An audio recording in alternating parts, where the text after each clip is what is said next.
edema. No sé si alguien me recuerda. ¿Ya lo conocen? El sistema de la renina, angiotensina, aldosterona. Sí. A ver, Sonia, recuérdanos de qué se trata. Okey. Es para la absorción del sodio. Es un Ujú, sistema que se va a activar dependiendo como las concentraciones del sodio. ujú, Se activa hay una conversión de angiotensinógeno en el hígado, ujú, si no me equivoco, y se convierte en angiotensina 2 en los pulmones para ujú, regresar posteriormente como angiotensina 1, creo, ya convertida en riñón para hacer como es un sistema de regulación ujú, como, para hacer una homeostasis. ujú. Muy bien, para que aumente o de cierta manera, cuando hay aumento de la secreción, pues hay mayor retención de sodio. Entonces, para que haya una adecuada homeostasis entre el equilibrio de sodio y agua. Ahora, en la inflamación también, en ya sea inflamación aguda, crónica o en la angiogenia o formación de vasos. Eso lo vimos la semana pasada. Entonces, todas estas son las causas en general que producen edema. Ahora, ¿cómo ya vimos que es un líquido extracelular por pérdida o por alteración del equilibrio? Porque hay pérdida del equilibrio entre el líquido o la presión hidrostática y la osmótica, y se va a observar microscópicamente como una aclaración con separación de la matriz extracelular. Ahorita les voy a poner varias imágenes y va a haber hinchazón o leve tumefacción de las células. Ahora, puede afectar a todos los órganos, pero principalmente son tejidos laxos, tejidos subcutáneos, o sea, debajo de la dermis, pulmones y encéfalo. ¿Por qué? Porque son tejidos o son órganos blandos o de consistencia laxa. Entonces son más susceptibles a que haya o a que se manifieste de forma más clara el edema. Les voy a presentar varias imágenes de tumores, de cuestiones inflamatorias, donde podemos ver que prácticamente en todas las condiciones, sobre todo patológicas del organismo, puede haber edema y cómo se va a observar. Esta es una neoplasia, de células fusiformes. ¿Quién recuerda qué es una célula fusiforme o qué característica tienen las células fusiformes? Es alargado, ¿no? Exacto, son células alargadas. Entonces, en las 4 imágenes podemos ver que la mayoría de las células son alargadas. Tienen escaso citoplasma y tienen su núcleo alargado.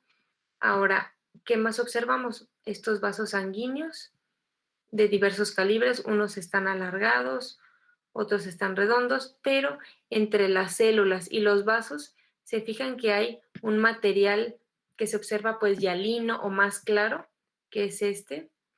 Todo esto que se ve más claro alrededor del vaso, normalmente, por ejemplo, este es un neuroma, un neurofibroma, perdón, es una neoplasia benigna constituida por nervios y fibrosis.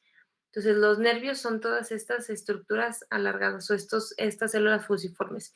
Puede haber vasos, hay edema y la fibrosis, que ya dijimos que la fibrosis se observa como un material acelular de colágena, es eosinófilo, que se ve así rosita.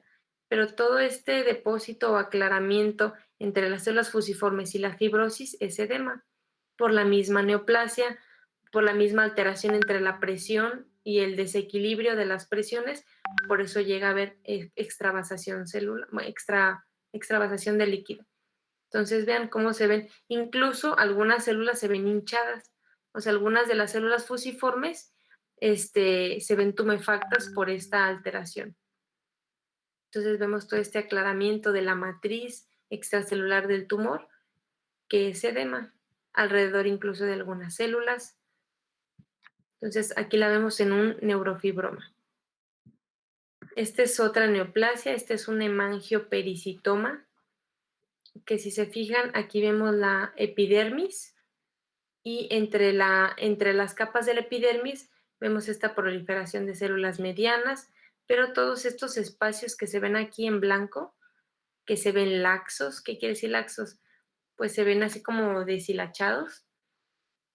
Todas estas características es edema, o todo esto que se ve así es edema. Ahora, ojo, hay veces que una inadecuada fijación con formol de las piezas quirúrgicas puede dar estos artificios que le llamamos por edema. Es como si nosotros estuviéramos viendo un falso edema en una biopsia que realmente le hizo falta ponerla inmediatamente en formol. Entonces, el edema o el aclaramiento de la matriz extracelular también se puede ver en casos donde hay autolisis o hay pérdida de fijación por formol. Pero aquí sí es edema porque estamos viendo cómo se separan estas fibras de colágeno por el líquido. Entonces vemos los vasos, vemos que hay fibrosis y vemos el edema,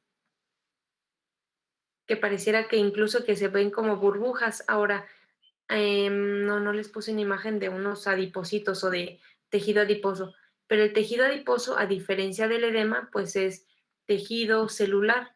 El edema es material, o sí es material acelular, entonces, aunque se ven estas vacuolas de líquido, no se ven los núcleos. Entonces, si los adipocitos o las células adiposas tienen el núcleo en la periferia, y aquí no vemos el núcleo por ningún lado, sino nada más se ven vacuolas de líquido.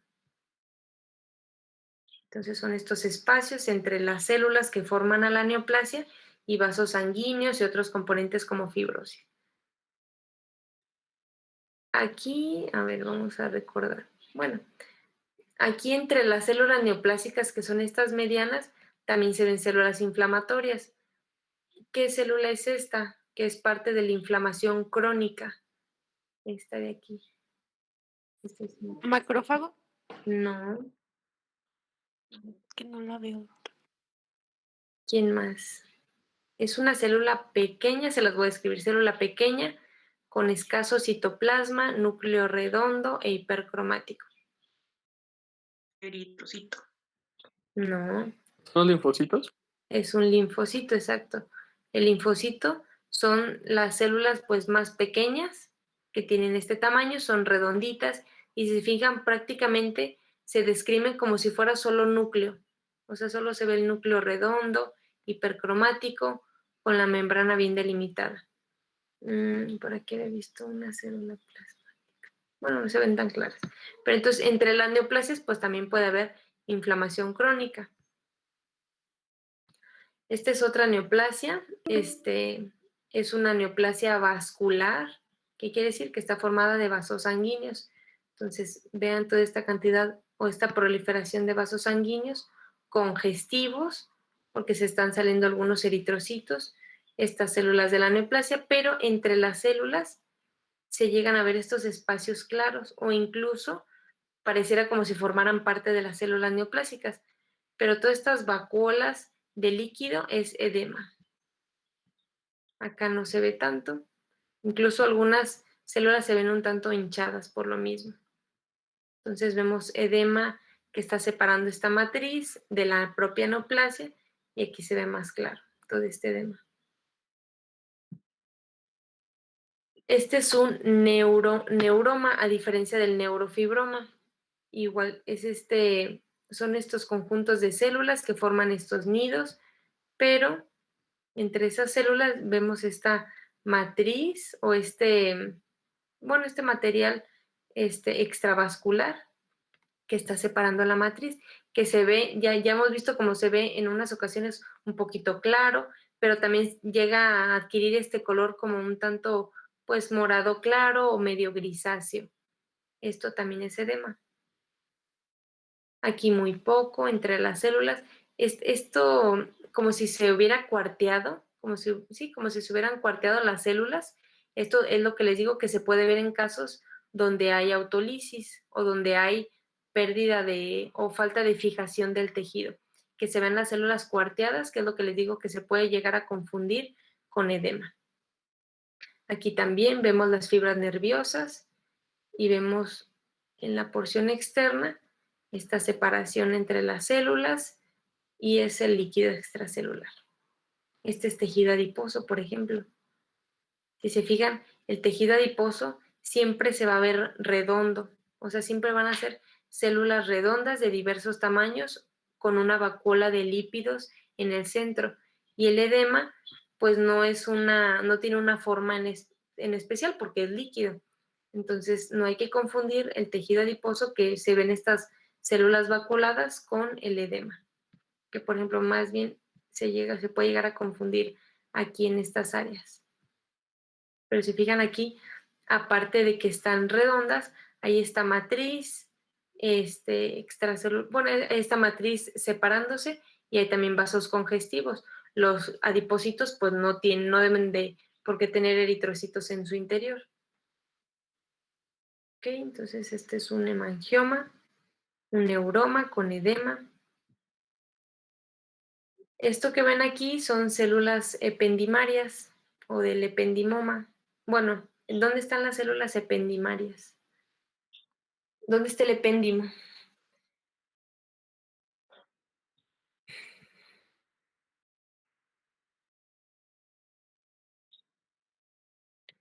Es el pues conducto que está en medio de la médula espinal, ¿sí se acuerdan? Entonces forma parte del sistema nervioso central y periférico y pueden llegarse a formar estas papilas. Vamos a ver después qué son, a qué se le considera papilas o micropapilas. Entonces son formaciones pues nodulares que están rodeadas de células con edema en su interior. Entonces el edema prácticamente, pues como ya vimos, puede estar en todos los órganos, aquí también. Es este material vacuolado que se ve de forma extracelular. Ahora, ¿quién me puede decir qué técnica estoy utilizando aquí en este tejido? Se las voy a describir. Yo estoy utilizando un cromógeno para resaltar por medio de un anticuerpo la membrana de las células. Entonces, inmunohistoquímica o inmuno, a veces lo abreviamos así como inmuno. Entonces, yo estoy resaltando la membrana de las células con este marcador que es proteína ácido glial fibrilar, que nos ayuda a detectar todas las células que derivan de la glía o del sistema nervioso central. Entonces, vean cómo se ve en café lo positivo y en azul lo negativo. En este caso, pues serían algunas células inflamatorias que no deben de ser positivas a este marcador.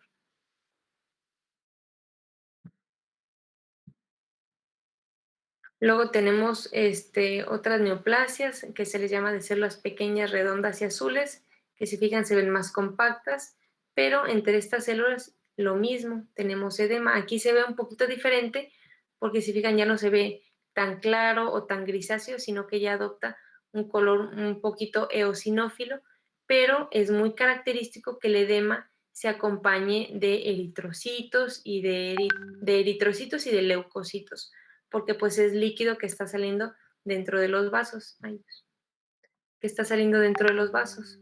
Entonces aquí se ven estas vacuolas de líquido alternando con estos vasos sanguíneos y linfocitos. Entonces este es edema de otra neoplasia. Okay, aquí lo mismo. Vemos cómo se agrupan estas células, pero en el centro hay edema. Ahora también puede haber algunos vasos sanguíneos de diversos calibres, de pequeño y de mediano. Hay diversos tipos de edema, dependiendo pues las regiones se les clasifica. Por ejemplo, tenemos el edema subcutáneo, que como le dice su nombre, está debajo del tejido celular subcutáneo. Puede ser difuso o localizado en regiones con presiones hidrostáticas elevadas. Aquí está el ejemplo. El edema ortostático es en pacientes que llevan de pie mucho tiempo y pues llegan a presentar edema o hinchazón en las piernas por esta alteración por tener mucha presión hidrostática. Maestra, Mande. por ejemplo, cuando una persona tiene insuficiencia renal, retiene líquidos, ¿verdad?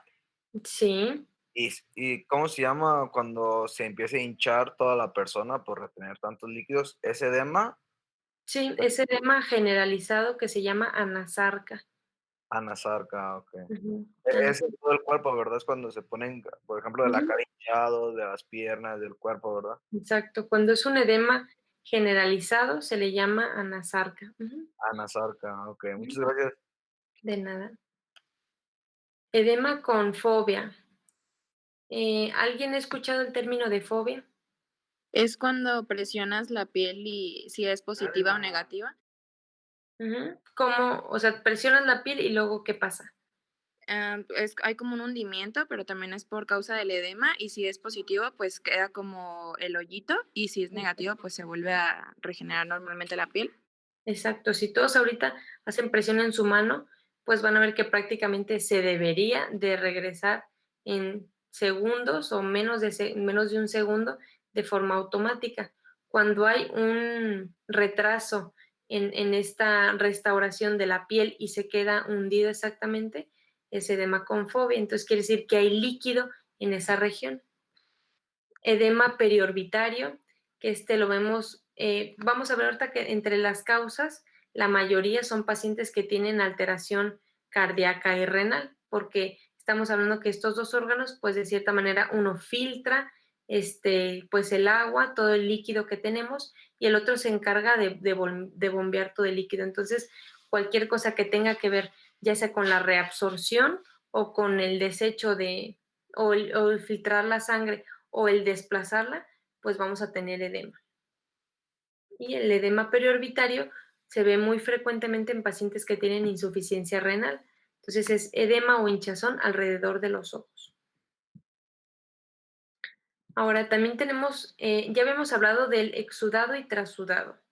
El exudado, recordando, dijimos que era un líquido extracelular rico en proteínas y se acumula debido al incremento de la permeabilidad vascular por mediadores inflamatorios.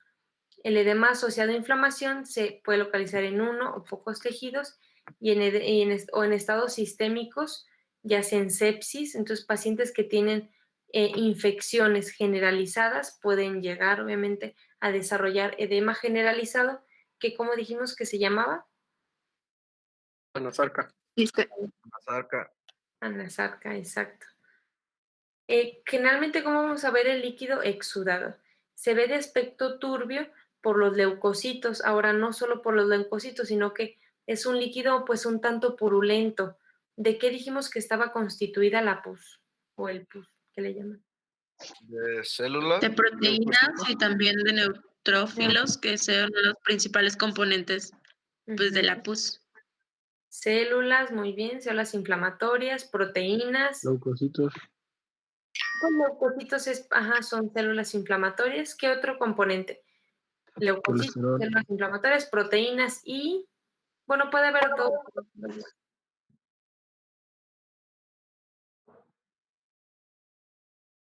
Otro sería restos celulares o fragmentación de los núcleos. Entonces, se fragmentan los núcleos y también es parte de la inflamación. Y otro, cuando las infecciones son por bacterias, pues también vamos a ver restos de bacterias ahí. Entonces, son por leucocitos, por proteínas, por restos celulares y si la causa es bacteriana, pues vamos a ver las mismas bacterias ahí. Y el trasudado dijimos que principalmente era por alteración en la presión hidrostática y osmótica, es líquido pobre en proteínas. Normalmente este líquido es transparente o a veces de color rojizo. Hay excepciones cuando hay derrames peritoneales por bloqueo linfático, o sea, del líquido linfático, el derrame se considera quiloso. Quiloso quiere decir que tiene un aspecto lechoso por absorción, por lípidos absorbidos en el intestino. Entonces, de forma macroscópica, a veces sí podemos diferenciar estos tres diferentes líquidos. Ahora, cuando están adentro de una cavidad, le vamos a llamar, dependiendo en dónde esté, el hidrotórax, es derrame en cavidad pleural, hidropericardio, derrame en pericardio, y el hidroperitoneo, pero más bien se le llama ascitis, es cuando hay derrame peritoneal. A ver,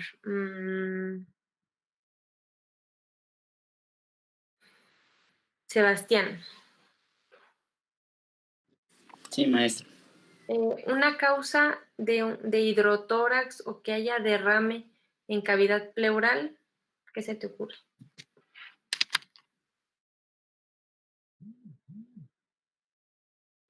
Am, ¿Qué ¿Cómo? ¿Qué iba a decir? alteraciones te pueden dar que haya sí, extravasación de líquido en cavidades Pues pleurales? sería un edema, ¿no? Un, El edema una, es derrame, es lo mismo. ah, Pero ¿qué padecimientos, qué alteraciones pueden hacer que haya líquido en la cavidad pleural? neumotórax. Neumotórax es aire en el tórax. O, o podría ser también apuñalamiento. Algo más, menos, externo, algo de forma interna. Neumonía. Neumonía, exacto. Infecciones de la pleura, pleuritis, Ok. inflamaciones, puede ser agentes externos, puede ser compresión, puede ser traumatismos, pero principalmente son por infecciones. Hidropericardio. A ver, derrame en el pericardio. Leslie.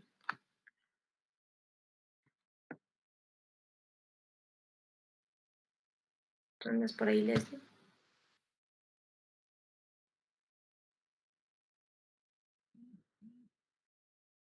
Nadia. Nadia Sofía.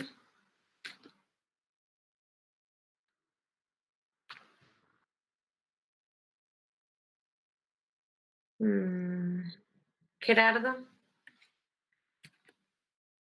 Presente. Aquí, perdón. ¿Qué causas o qué alteraciones pueden hacer que haya líquido en el pericardio? Pues a mí se me estaba ocurriendo una isquemia, una trombosis. Ujú. Isquemia, ajá, o sea, isquemia, trombosis, hablando de los vasos. Lo más común, ya dijimos que puede haber alteraciones inflamatorias y no inflamatorias. La más común va a ser inflamación, en este caso, pues una pericarditis.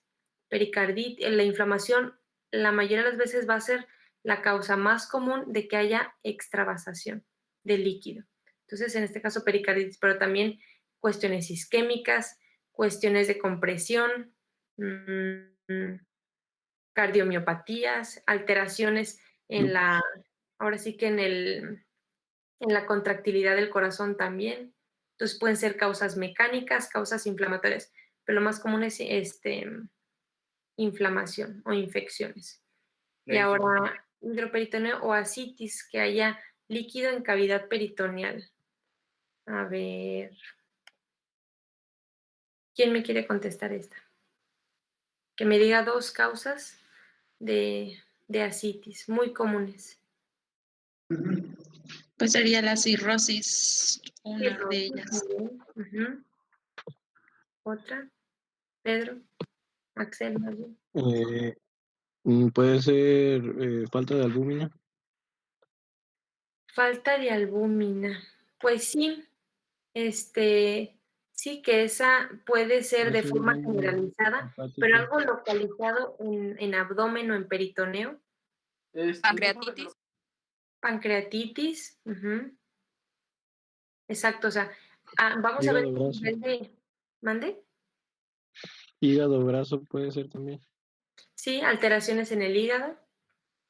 Vamos a ver qué alteraciones en los órganos abdominales pueden llegar a causar extravasación de líquido.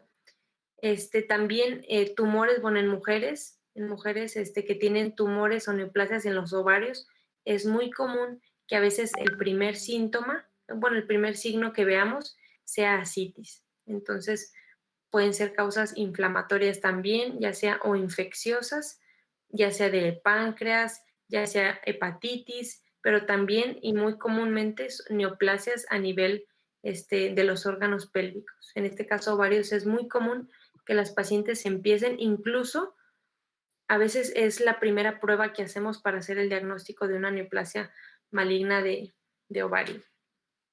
¿Ok? ¿Quedó claro estos, bueno, 3 alteraciones y los posibles etiologías? Sí, doctora. Sí, doctor. Muy bien. Gracias. Ok. Causas de edema. Causas de edema, pues ya vimos que pueden ser, o sea, tiene que haber una alteración en una o en otra presión. Aumento de la presión hidrostática. En trastornos que afectan el retorno venoso, más específicamente trombosis venosa profunda o localizada, que da consecuencia a edema localizado. Enfermedades que produzcan aumento sistémico de la presión venosa, como la insuficiencia cardíaca congestiva. Alguien que me diga por qué puede haber la causa pues más común. Todos conocemos la definición de trombosis a nivel de las venas. ¿Por qué? ¿Cuáles son las causas de la trombosis? Algo muy común.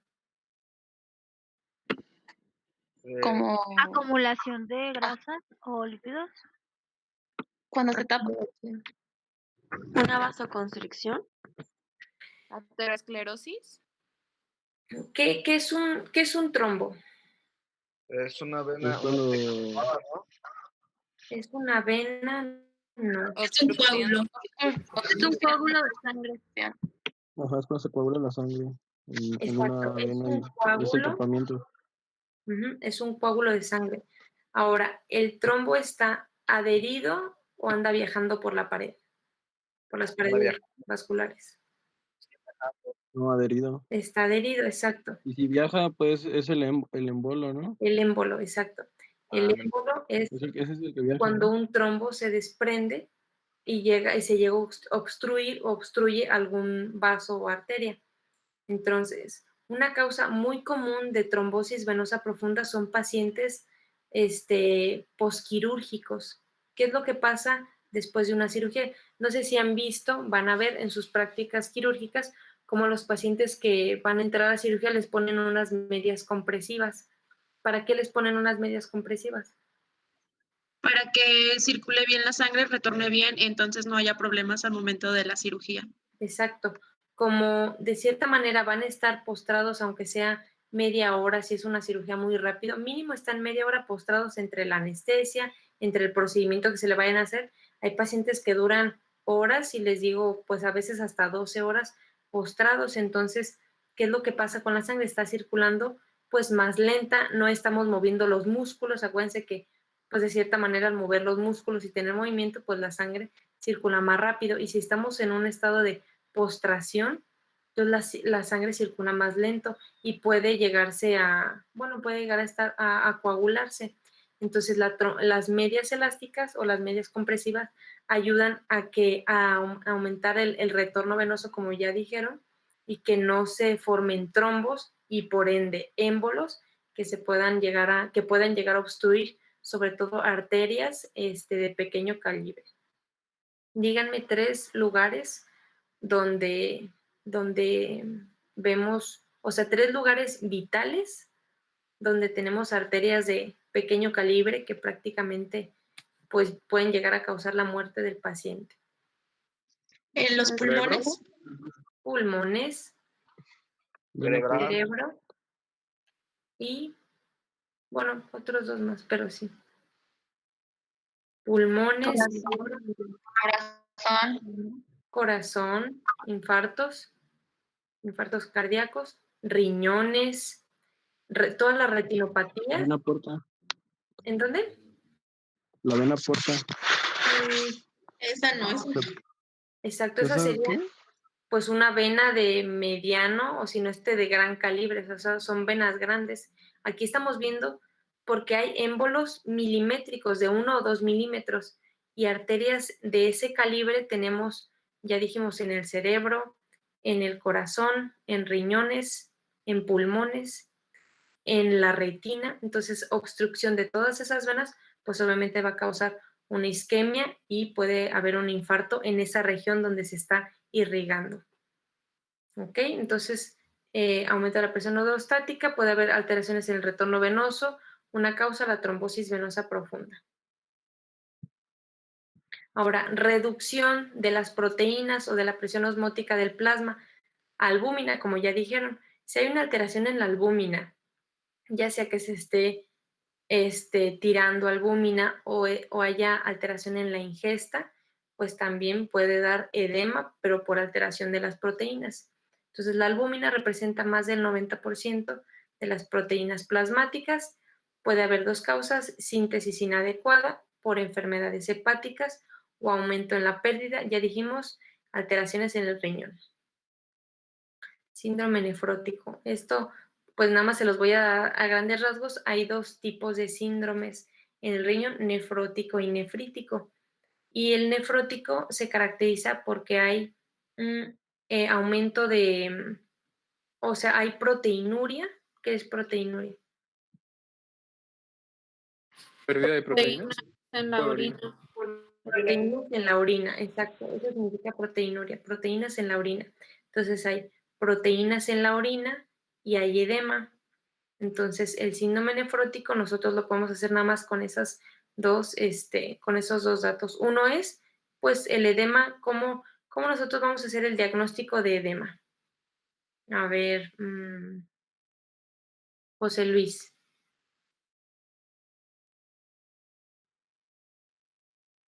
¿Andas por ahí? Fátima.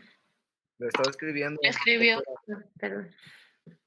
Sí, a ver, José Luis, ¿cómo haces el diagnóstico de edema? ¿Qué necesitas para diagnosticar edema? Con todo lo que hemos dicho.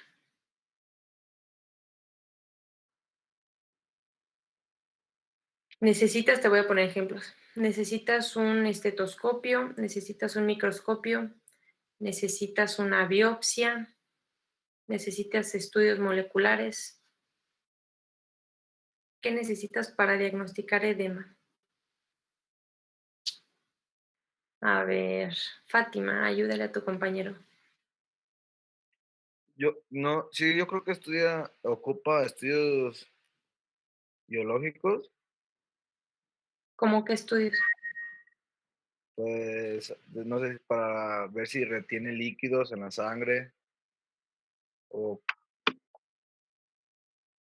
A ver, una forma más barata. Doctora, ¿no podría ser como lo que decía Sonia hace ratito de corroborar por medio de muy rápido, así como Fobia. presionando la piel? Ajá. Exacto, como le dijo Gerardo, como lo han dicho ustedes, la clínica. O sea, ¿qué dijimos que es edema? Hay extravasación de líquido. Entonces, ¿cómo vamos a ver eso? Viendo al paciente.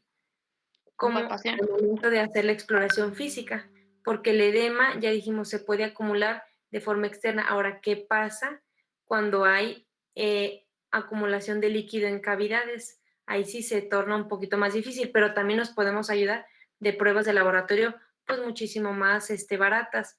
Por ejemplo, ahora edema ya dijimos que va a ser localizado o sistémico o generalizado.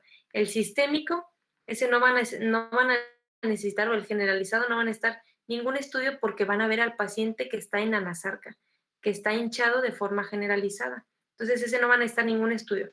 Pero ¿qué pasa si el paciente tiene edema en los pulmones? ¿Qué signos y síntomas va a presentar? Dificultad respiratoria.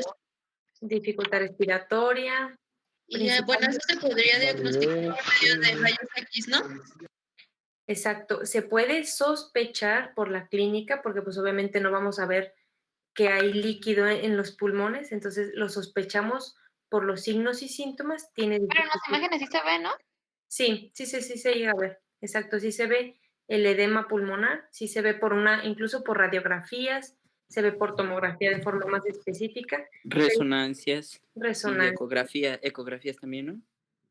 Ecografía, pues es que en los pulmones es difícil por las costillas, pero Ultrasonido. en los pulmones sí nos tenemos que apoyar de imágenes. también se puede hacer con la saturación de Tomografía ¿no, de doctora? resonancia. Sí, Fernando. ¿No? A nivel de pulmones o a nivel de cavidades, pues internas, sí necesitamos de estudios o otros exámenes aparte de la clínica. Pero cuando son edemas subcutáneos o anasarca, que es generalizado, ahí sí, nada más con ver la clínica podemos hacer el diagnóstico de edema. Ahora, ¿cuál es la causa de edema? Ok, ahí sí, pues tendríamos que hacer estudios complementarios. Pero, ¿cuáles son los dos órganos que causan principalmente edema? Ya los dijimos. Riñón. Riñón y corazón, muy bien. Corazón. Entonces, si no veo que haya una alteración respiratoria, si no veo que el paciente pues se haya quemado o tenga alguna causa evidente o algún otro síntoma y lo único que tiene es edema, yo voy a ir a estudiar el corazón y los riñones. De forma más común, los riñones. Entonces, por ejemplo, hay incluso pacientes que tienen insuficiencia renal o alteración de los riñones y lo único que vamos a ver es edema periorbitario. Ahora puede que como pacientes, algunos pacientes van a decir, bueno, es que no me duele, es que no siento ningún síntoma, pero eso no quiere decir que no tengan la alteración y su única manifestación es edema. ¿Por qué? Porque eso nos está hablando de que está acumulando líquidos. ¿Por qué? Eso es lo que va a ser nuestra tarea investigar, cuál es la causa de que esté acumulando líquidos. ¿Ok? ¿Dudas? ¿Vamos bien? Sí, doctora. Muy bien. Entonces, cuando hay reducción de la presión osmótica, ya sea por pérdida de las proteínas, ya dijimos principalmente por una alteración de la albúmina. También, así como puede haber alteraciones de las proteínas, pues hay alteraciones del agua y sodio. Cuando hay aumento en la retención de sal y agua, por ende, hay aumento de la presión hidrostática. Esto ya lo dijimos por lo mismo cuando hay principalmente alteraciones de la función renal y cardíaca. Aquí hay un esquema donde vamos a ver las diferentes pues, variantes o alteraciones que podemos tener. Un paciente que tiene insuficiencia cardíaca, ¿cómo podrían definir insuficiencia? ¿Qué otro sinónimo le podemos dar a esta alteración? Falta. Falta, pérdida de la función o pérdida de la función parcial o disminución en la función. Entonces, cuando hay insuficiencia es porque hay una alteración en la función del corazón. Aumenta la presión hidrostática capilar y por ende se está acumulando más líquido. Hay edema. ¿Qué es lo que pasa cuando hay insuficiencia cardíaca por una disminución del flujo sanguíneo renal? ¿Por qué podría haber disminución del flujo sanguíneo renal? Esto, en otras palabras, ¿por qué le está llegando menos sangre al riñón?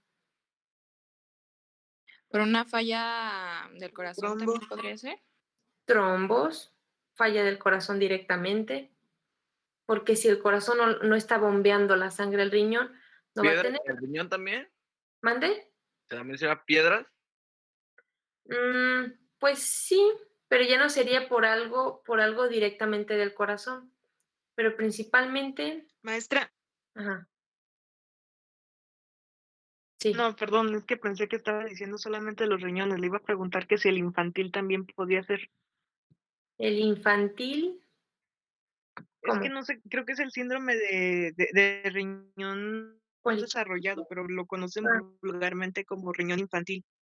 Pues mira, igual acá lo vamos a ver, por ejemplo, cuando hay una insuficiencia renal por tumor, por aplasia, por agenesia, ¿qué quiere decir? Por falta de formación o porque ni siquiera hay formación, aterosclerosis de la vena renal, o sea, causas propias también del riñón nos van a llevar a retención de sodio y agua, aumento aumento del volumen sanguíneo y por ende edema.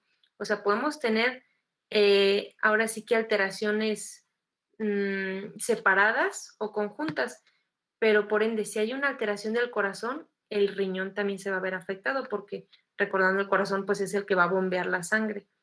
Y si el riñón no le está recibiendo por causa externa a él o por causa primaria del corazón, también lo vamos a ver afectado.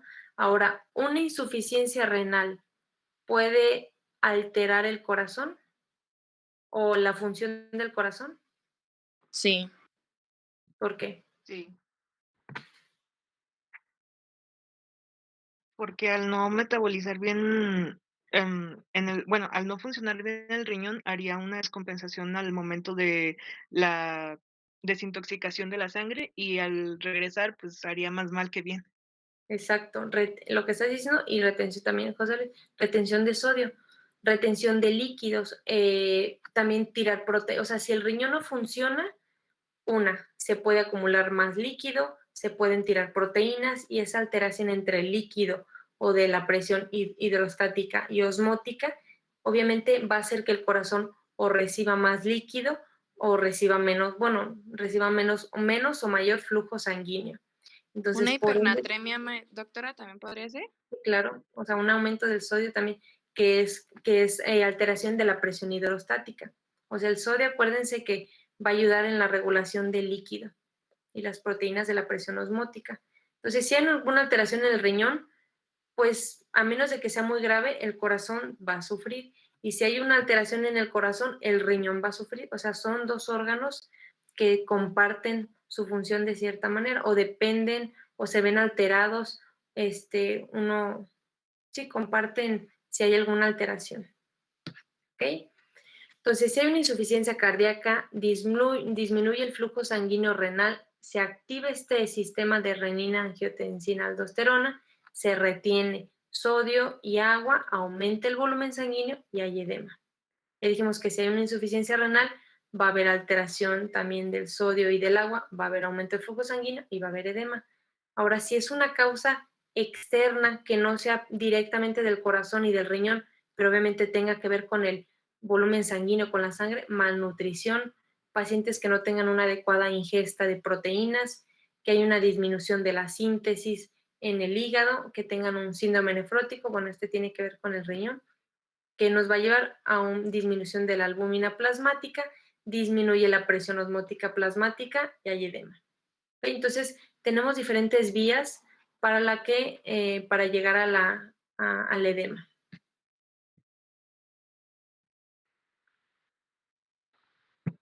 En el caso de la insuficiencia cardíaca, ¿puede considerarse un aldosteronismo secundario? Hiperaldosteronismo secundario. Pues sí, porque una alteración del sodio, o sea, del sodio y por ende del líquido extracelular, o sea, todo lo que tenga que ver con secundario, acuérdense que tiene que ver con que hubo una causa primaria en otro órgano, por así decirlo. Entonces, si hay una alteración en el corazón que no esté bombeando adecuadamente, pues sí puede llegar a causar alteraciones del sodio, de sodio y agua.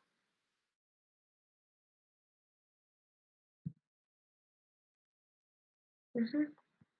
¿Qué otras causas vamos a tener de edema? Obstrucción de los vasos linfáticos por diferentes causas, por traumatismos, por fibrosis, por tumores infiltrantes y por algunos microorganismos. Si hay alguna alteración de los vasos y de los ganglios linfáticos, se va a alterar el proceso de eliminación de líquido extracelular y dando lugar al linfedema en la parte afectada del cuerpo. Una causa, pues no común en pacientes en vías de desarrollo o en pacientes que tienen bajos recursos. Le puedo decir que en México sí llegamos a presentar algunos casos de filariasis parasitaria. ¿Qué es lo que pasa? Este es el microorganismo. Este es el microorganismo que está adentro de este vaso linfático. Cuando hay una obstrucción o cuando hay algún elemento dentro del vaso linfático, se crea como este espacio alrededor del mismo. Entonces, este parásito pues es afín o le gusta infectar los vasos linfáticos y por ende, si hay una alteración o hay alguna obstrucción del vaso, pues no va a haber un adecuado también flujo sanguíneo. ¿Qué es lo que vemos alrededor? Esto lo vimos la clase pasada. Este es el vaso sanguíneo que está un poco destruido. ¿Por qué? Porque tiene aquí estas rupturas de la pared. Vemos aquí los microorganismos. ¿Era la hemorragia, maestra? Esto es hemorragia. Ahora, hay algo aquí alrededor que está pasando. ¿Qué es este proceso que está alrededor de la inflamación? ¿De qué tipo? Ya saben distinguir inflamación aguda y crónica. ¿Es aguda o es crónica? De, ¿Aguda? de la izquierda o de la derecha, maestra, es que no sé. Ay, es que siento que yo me acerco y se ve como si yo lo estuviera viendo acercando. De esta que estoy señalando aquí, de la izquierda. No se ve, ¿No se ve? no. Bueno, No, a si la es del, izquierda sí se ve. no sé. Exacto, a la izquierda sí se ve, ¿verdad? La Si que es no la se ve es la de izquierda, la yo derecha, digo que porque está aguda, muy abajo. porque está mucho. Ok. Hay un componente, esta es inflamación aguda y crónica. Porque aquí alrededor, aunque se ven muy lejos y medio borrosos, hay eosinófilos. Estos que están aquí son eosinófilos. ¿Se acuerdan que los eosinófilos son células pequeñas que tienen su citoplasma granular, con estos gránulos que ayuda pues a la desintegración de parásitos y de otros agentes externos? Y son muy característicos los eosinófilos porque se ven rojitos, se les ve el citoplasma rojito. Entonces es inflamación aguda, pero hay inflamación crónica y esta inflamación crónica tiene una forma peculiar o característica. ¿Alguien alcanza a reconocer qué tipo de inflamación crónica estamos viendo alrededor del vaso? ¿Crónica? Ya dije que es crónica. O sea, esto es inflamación crónica. ¿Qué tipo de inflamación crónica? Porque la inflamación crónica dijimos que se dividía, bueno, o llegaba a formar unas estructuras características. Era la mono... mm, Se las voy a describir. Cuando se juntan muchas celulitas se hacen una grandota. Granulomatosa. Exacto. Es una inflamación granulomatosa. Como dijimos, o sea, es parte de la inflamación crónica, pero es como un subtipo. Porque cuando hay una inflamación granulomatosa, por ende se le llama inflamación crónica granulomatosa. Es cuando hay muchos macrófagos, en este caso, todos estos que están alrededor del vaso, es una acumulación de macrófagos. Cuando hay muchos macrófagos rodeados o alternando con algunos linfocitos, o sea, quiere decir que están alrededor de algo o incluso pueden ser nada más ellos formando un nido, muchos macrófagos, alternando con linfocitos, se les llama granulomas. Ahora, esta es una forma pues un tanto característica. Estos macrófagos tienen una forma alargada. ¿Quién sabe cómo se le llaman a los macrófagos alargados en un granuloma? Macrófagos epitelioides. Se voy a escribir aquí para que no se les olvide. Los macrófagos alargados en un granuloma se les llaman macrófagos epitelioides y esto se ve muy característico en los granulomas por tuberculosis. Ok, entonces aquí tenemos un granuloma que está alrededor de una infección o de un vaso linfático infectado. Que es por este parásito, por la filaria. Doctora, ¿Qué es lo que hace? Sí. perdón, en la diapositiva anterior, la imagen de la derecha también es granulomatosa. Pues aquí no alcanzamos a ver, bueno, pues sí, se puede decir que sí, porque yo lo único que alcanzo a ver son macrófagos, todos estos son macrófagos alrededor. Esto es un aumento de esta parte. Esto que estamos viendo aquí a mayor aumento, ¿sí se ve el mouse cuando señalo? No. ¿No? O bueno, se ve como, bueno, al menos yo lo veo como de lado. Por ejemplo, aquí estoy señalando un vaso sanguíneo. Un vaso y tiene Yo adentro... no veo nada, la verdad. No, y qué bueno Sí, que me no, dicen, la yo verdad, tampoco. porque creo que siempre que señalo me ven, pero no. A ver, déjenme A intento, veces sí se ve, pero hoy no. espérenme, déjenme intento presentarles toda la pantalla.